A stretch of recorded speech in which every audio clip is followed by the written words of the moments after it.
în videoclipul trecut am făcut la acest ursuleț niște haine din șosete cu acordul părinților.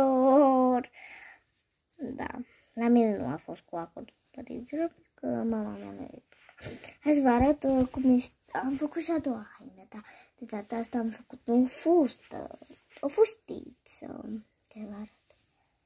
Să-i pun fustița. Când m-am pregătit și pe aici, gen pe sus, gen urs la... E urs. Și... Da.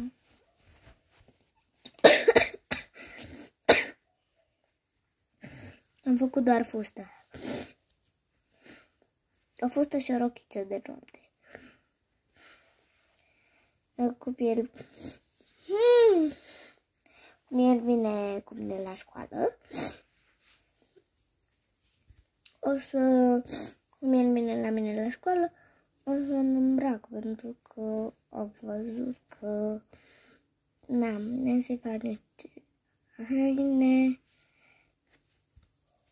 Pentru că dacă am haine, să aibă și el haine. Ei, stați puțin. Asta nu știu dacă să-și facă o petiță sau o...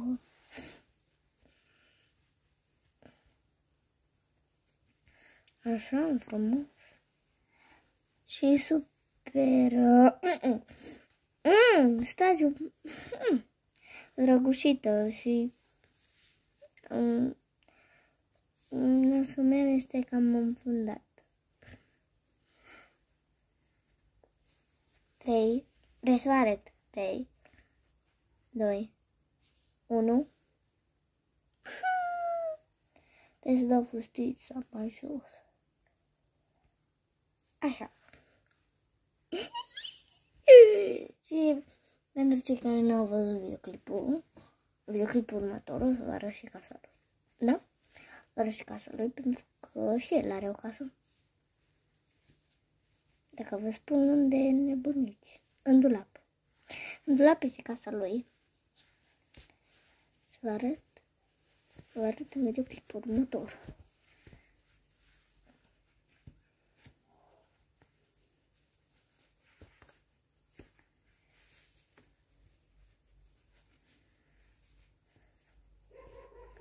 Dați puțin să-i pun. Să revin, că nu mai am timp. Primul outfit l-ați văzut. Acum